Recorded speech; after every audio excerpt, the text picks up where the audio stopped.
0 operadora 11 99681 9742. Repito para vocês o nosso WhatsApp. Estou esperando aqui o seu recadinho, não apenas eu, mas também os nossos convidados que comigo estão me ajudando a fazer o Tudo Posso, levando informação, levando diversão para vocês nesta tarde de quinta-feira. Aos sentidores que possam remeter a um infarto, recomenda-se procurar o mais rápido possível um cardiologista. Os sintomas mais comuns são ansiedade, desconforto no peito, tontura, fadiga, náusea e falta de apetite, desconforto, aquela dor, inclusive, na própria região. Normalmente o paciente demora a dizer ao médico seus sintomas, o que complica, é claro, ainda mais a situação. E a cardiologia intervencionista é onde são realizadas as intervenções cirúrgicas no coração com auxílio da angioplastia, que é a dilatação por meio de catéteres. O procedimento hoje é menos invasivo e garante uma recuperação mais rápida. E para falar um pouquinho mais sobre isso, para que a gente possa entender quais são essas técnicas hoje, que evoluíram muito a nosso benefício, a nosso favor, eu recebo o cardiologista intervencionista, Dr. Marcelo Queiroga. Dr. Marcelo, boa tarde. Boa tarde. Bem-vindo, obrigado. Boa tarde, Rafael. Obrigado. Você veio da Paraíba, é isso? Vim da Paraíba. Distante, longe demais. 3 horas só. 3 horas? Perto. Bom, ficou perto. Hoje o avião, facilita muito, perto. É como a cardiologia intervencionista, ela sempre facilita a gente chegar nos locais, inclusive no coração. Agora, no passado, nós não tínhamos toda essa tecnologia aqui. A preocupação decorre do fato das doenças cardiovasculares serem as principais causas de mortalidade no Ocidente. No Brasil, mais de 300 mil pessoas morrem de doença de coração. Isso representa 30% da mortalidade geral. Então, em função disso, de ser um problema de saúde pública, as nossas autoridades sanitárias estão preocupadas em prover informações à sociedade civil para que as pessoas previnam essas doenças e também, quando elas ocorrem, tratem da maneira adequada. Doutor Marcelo, o que justifica esses números aqui no Brasil? Então, não é só no Brasil, isso é um problema do mundo ocidental como um todo. É uma doença que você tem a hipertensão arterial, você tem um infarto do miocárdio, você tem doenças nas válvulas, cardiopatias congênitas, arritmias cardíacas. Então, todas essas doenças, elas aparecem muito em função das pessoas estarem vivendo mais. Porque no passado, morria-se de quê? Morria-se de doenças infecciosas. Então, nós conseguimos superar isso. Então, superamos um problema e aí aparecem outros e nós temos que enfrentar. Então, a prevenção é a principal maneira de se evitar essas mortes. Mas as pessoas que têm as doenças precisam ser tratadas.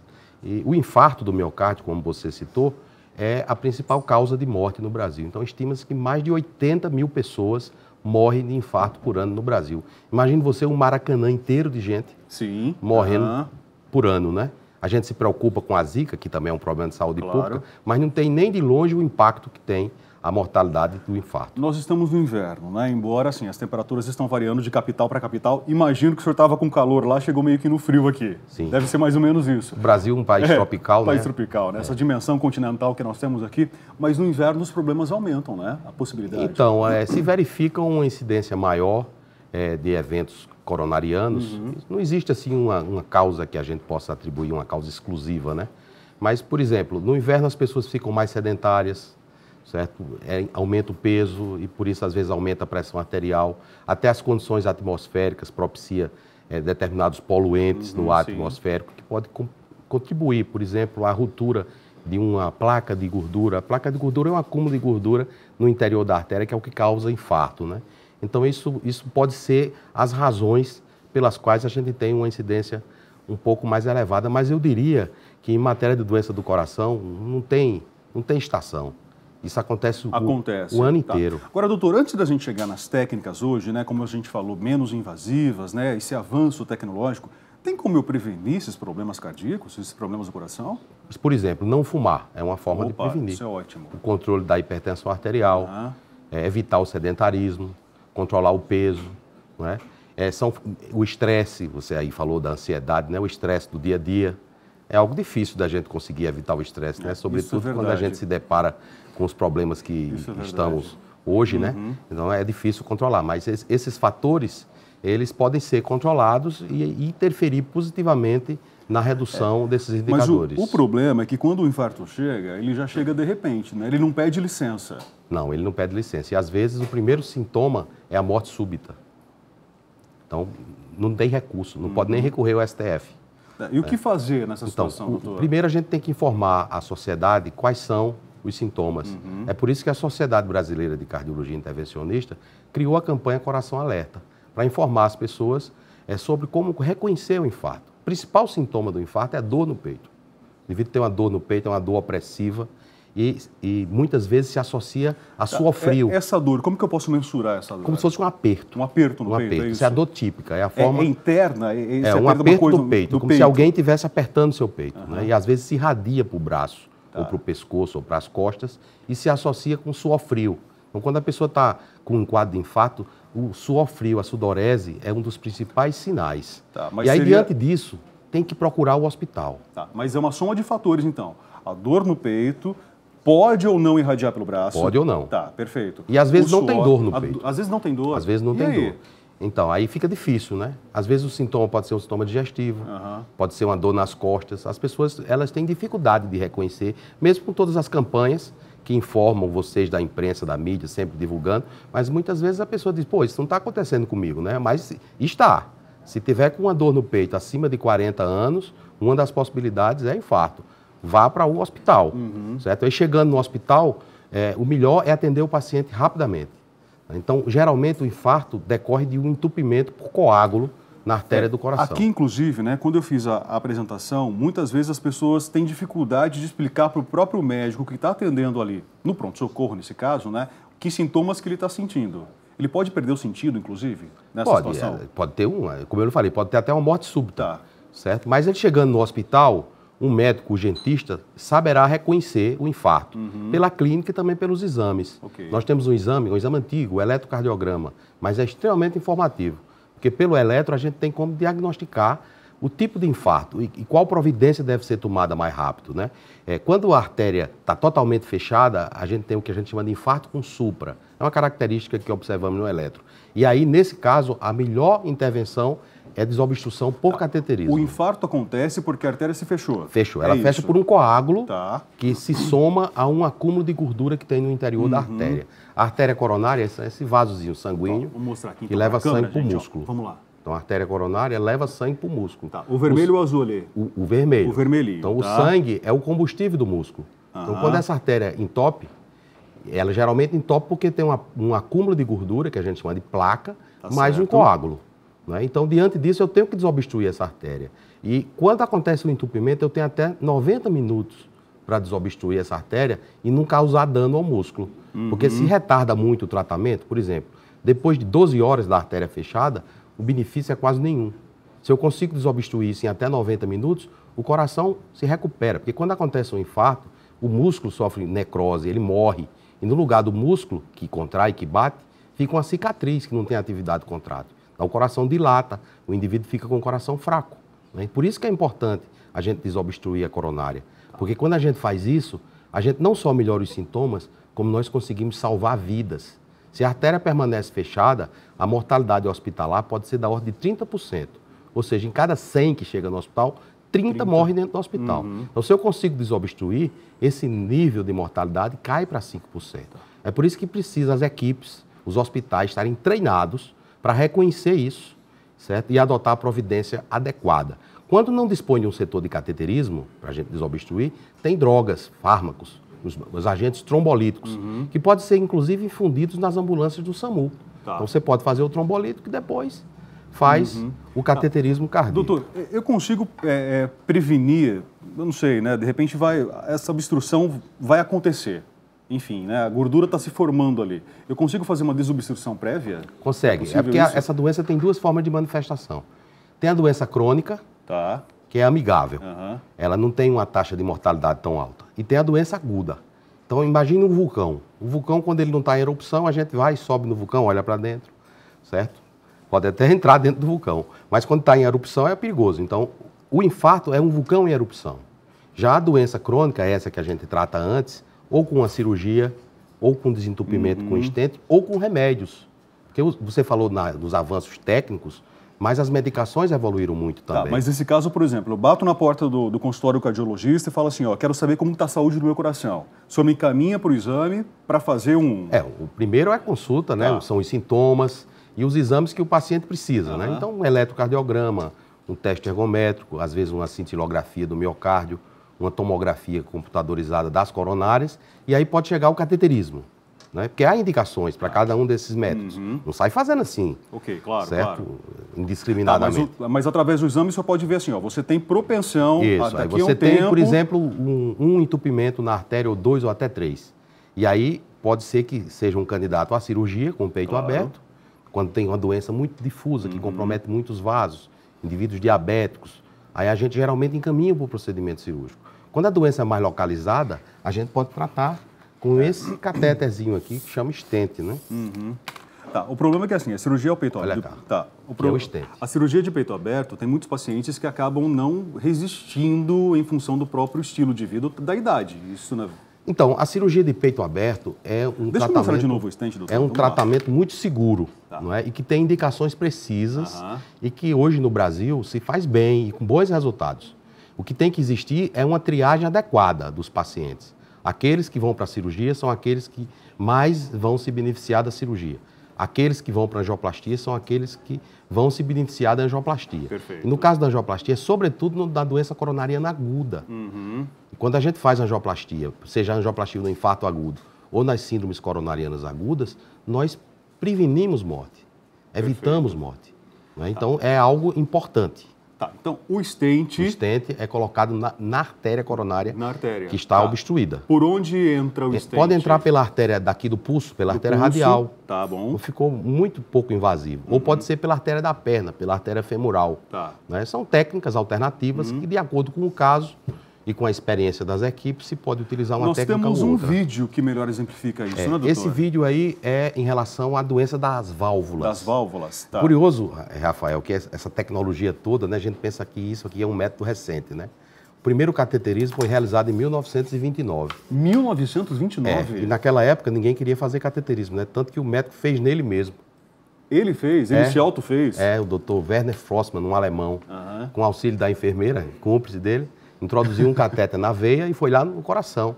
E daí ele foi para o laboratório de raio-x e fez uma radiografia para comprovar que tinha colocado um catéter dentro do coração. Vamos ver o vídeo, então, para melhor Esse vídeo mostra uma das fronteiras da cardiologia intervencionista. Perfeitamente, que é o tratamento das válvulas cardíacas com próteses.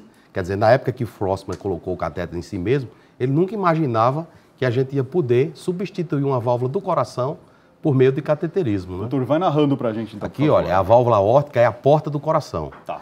É a porta de saída. Essa válvula, às vezes, ela se calcifica. Ela fica dura, ela fica como uma pedra. E o orifício da válvula... Tudo nesse canal aí está passando sangue. Está passando sangue. Claro. A válvula aórtica é a porta de saída do coração. E quando ela estreita, o sangue vai ter dificuldade de passar. Consequentemente, isso cria problemas circulatórios. E aí, um dos tratamentos é justamente você desobstruir essa válvula e implantar uma válvula por cateterismo. O tratamento tradicional é a cirurgia com o peito aberto. O que está subindo ali agora? Está subindo um catéter que tem um balãozinho na ponta. A gente vai inflar esse balão. Tá. Esse balão vai dilatar essa válvula. Depois que a gente faz essa dilatação preliminar ou pré-dilatação, a gente introduz o sistema com a válvula. Veja que é um catéter mais calibroso. Olha esse aqui, olha. Tá, nós vamos esse aqui, vamos ver o vídeo depois a gente introduz a válvula vai subindo na aorta. Isso aqui tudo é possível, a gente não vê colorido assim não, é um aparelho de raio-x, um aparelho de raio-x especial. Aqui está sendo colocado o balão em cima da válvula. Então esse balão é manuseado, é manipulado, para ele fazer essa curva, né? Igual aquela curva lá do circuito de Mônaco, tem que ser um catéter especial, uma tecnologia para isso. Aí a gente libera a válvula. A válvula ela é montada como se fosse um stent, né? E ela tem um material de um tecido chamado pericárdio, no caso pericárdio bovino. Olha, a válvula foi implantada e ela já está funcionando. E isso pode ser feito por meio de cateterismo, sem precisar abrir o peito. Aí sai e a válvula fica lá dentro, é isso? Qual que é a importância disso, Rafael? Essa doença, estenose aórtica, é uma doença que acomete 1 em cada 20 indivíduos acima de 75 anos. Então, é uma doença prevalente. Então, estima-se que no Brasil nós temos mais de 200 mil pacientes com esse tipo de doença, estenose aórtica, uma doença da válvula. E essas pessoas idosas, muitos não podem operar. o risco da cirurgia de peito aberto é muito grande, né? Então, essas pessoas antes ficavam sem tratamento, né? E essa doença, ela mata de 1 a 3 anos. Né? Então, esses indivíduos estavam sem alternativa de tratamento. Foi tá, quando... vamos mostrar o equipamento aqui, então? Aqui é uma das válvulas que a gente utiliza para implante por cateterismo. Essa válvula ela tem um sistema de liberação que a gente chama de autoexpansível, né?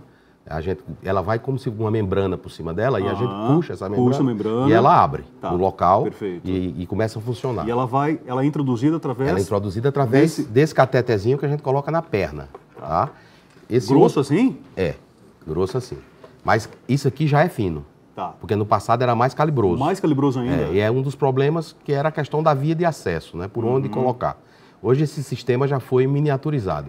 Isso aqui já não é um problema. A gente consegue fazer isso aqui por cateterismo, tudo por punção, sem precisar de cortar. Depois a gente faz uma sutura na artéria, tipo de costura por dentro do vaso. Tá. Isso aqui a gente também... é uma outra válvula, certo? Que a gente implanta por cateterismo. Vocês podem acompanhar aqui, olha, que eu vou inflar o balão e o balão vai liberar a válvula. Olha, a válvula foi liberada no local da obstrução. Tá aí a válvula liberada.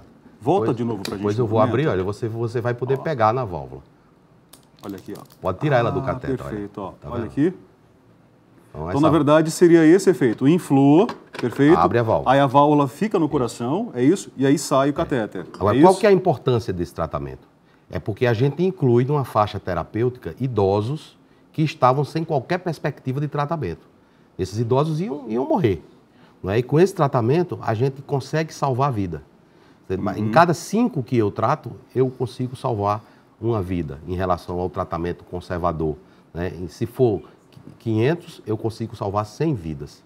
E se for 5.000, eu consigo salvar 1.000 vidas. Né? Doutor, então, pergunta polêmica. Isso já está presente no Brasil todo? Já. Esse é um tratamento que já existe no Brasil. No SUS, inclusive? No SUS, não. Ainda existem em alguns hospitais do SUS. Tá bom. E também na saúde suplementar, não. Não é obrigatório cobrir. Certo? Porque para ter cobertura obrigatória, precisa entrar no rol da Agência Nacional de Saúde Suplementar. Né? Mas isso é algo que nós estamos trabalhando a própria Sociedade Brasileira. A própria Sociedade Brasileira. Esse tratamento é aprovado pelo Conselho Federal de Medicina. Que quem valida as novas terapias no Brasil é o Conselho Federal de Medicina. Isso aí é por determinação legal. Aí depois vem a próxima fase, que é a cobertura pelo sistema de saúde. O Brasil tem um grande sistema de saúde que é o SUS. É um sistema que na Constituição é um direito de todos e um dever do Estado. Só que a implementação disso, ela é dificultosa porque há problemas de recursos para cobrir, né? E as autoridades públicas, elas se veem confrontadas com algumas iniquidades que têm que ser corrigidas ao longo do tempo. Doutor, uma vez realizado esse procedimento, é necessário algum tipo de manutenção? Sim, o paciente precisa tomar medicamentos para evitar formar coágulo na válvula. Entendi. Então, por um período de 6 meses, precisa tomar medicações que a gente chama de antiplaquetárias. É uma associação de remédios. Esses coágulos seriam o que a gente tem hoje como rejeição? Seria isso? Não é rejeição, porque a rejeição decorre, por exemplo, se eu implanto um órgão, aí você tem uma rejeição. Tá. Aí é uma consequência, uma complicação decorrente de um corpo estranho. Entendi. Mas isso também pode acontecer com a válvula implantada cirurgicamente. A grande vantagem é que a gente permite que esses idosos que estavam sem alternativa terapêutica tenham essa assistência. Né? E isso traz uma discussão muito maior. Porque hoje a gente sabe que, felizmente, a expectativa de vida do brasileiro aumentou. Tem aumentado muito. Então, coisa boa. Então, hoje nós temos, acima de 75 anos, 5 milhões de idosos. E acima de 60, que é o marco da idade, da terceira idade, né, no Brasil, por lei, é acima de 60, 20 milhões. E a projeção é que em 20 anos isso triplique. Essa pirâmide está sendo invertida, né, gente? Está mudando a pirâmide. Então, daqui a 30 anos, a pirâmide populacional brasileira vai ser igual à pirâmide populacional da França. E aí a gente tem problemas no sistema de saúde para suportar esses custos. Né? Problemas na Previdência. Né? Então, o programa é tudo posse, não é? Em relação a isso, é quase tudo posse. Quase tudo posse. Né? Então, a gente queria poder até mais, mas infelizmente não pode. E aí tem que usar o que chamamos de justiça distributiva. Não a justiça dos tribunais, mas a justiça distributiva. A melhor de Deus, né, que multiplicou os pães. A gente não sabe fazer isso aí, mas a gente tem que conseguir alocar esses enfermos de uma maneira apropriada. Doutor Marcelo, uma vez realizado esse procedimento aqui, a expectativa de vida do paciente, como fica? Então, pela experiência de vocês. Esses indivíduos são indivíduos idosos, tá, acima de 85 anos. Qual a expectativa de vida de um indivíduo com 85 anos? É baixa, né? Okay. Eles não vivem, todos eles, até 100 anos. Tá? Em média, isso prolonga, em média, a vida do indivíduo de 1,5 a 2 anos. Mas não só prolongar a vida, mas, sobretudo, melhorar a qualidade de vida. Porque os sintomas dessa doença, eles são limitantes. O indivíduo fica com falta de ar, ele não consegue fazer nada, ele fica restrito ao leito. Uma vez uma paciente minha me falou, doutor, é como a gente vê a vida pela janela. A gente não consegue sair, né? E essa doença, ela traz consigo a discussão do problema do idoso, né? Até Cecília Meirelles, ela fez um poema de como se morre de velhice, de acidente ou de doença, morro de indiferença, né? Então hoje já não se morre tanto de doença nem de acidente, mas se continua morrendo de indiferença. Então, por exemplo, quando não se quer prover um tratamento desse, certo? É uma forma de abandono, é uma forma de negligência. Doutor Marcelo, só para a gente fechar a conversa aqui, repete para a gente, né, que eram as palavras do médico, que sintomas que eu preciso ficar atento que pode me levar a um infarto, então, por favor. Dor no peito. Dor no peito. Esse é o principal sintoma. Claro, vamos lá. Dor no peito opressiva, essa dor às vezes se prolonga, 10, 15 minutos, com suor frio. Então, se acontecer isso, procure o pronto-socorro. E no Brasil você tem uma rede assistencial relativamente boa. Na Sociedade de Cardiologia Intervencionista, nós temos mais de 900 especialistas e mais de 550 hospitais que são cadastrados. Então, já há hospitais de Macapá a Passo Fundo. Então, há uma rede, não tem aquele princípio da integralidade que a gente queria, mas já há uma rede que pode atender isso. Há o SAMU, que tem... Não é só falar mal do sistema de saúde do Brasil. A gente tem um problema de acesso, mas que já melhorou muito. Eu diria que o térreo, o primeiro e o segundo andar, a gente resolveu. O que a gente está precisando resolver é o terceiro andar. Então vamos lá, dor no peito. Dor no peito, falta de ar, sudorese, não é? Falta de ar, sudorese e dor no peito, essa tríade, desconfia que está com problema cardíaco. Doutor Marcelo, obrigado pela presença, obrigado pela conversa. Obrigado a você. Que a gente consiga avançar cada vez mais. E um abraço à população da Paraíba que nos acompanha aqui também, né? Sem dúvida alguma. Com certeza. Ó, gente, vamos fazer um intervalo. No próximo bloco, dicas de moda para os homens, hein? A consultora de moda Lara Góes está com a gente aqui para dar dica para você ficar mais elegante, mais atraente para o seu dia a dia, de acordo com o seu estilo de vida. A gente já volta.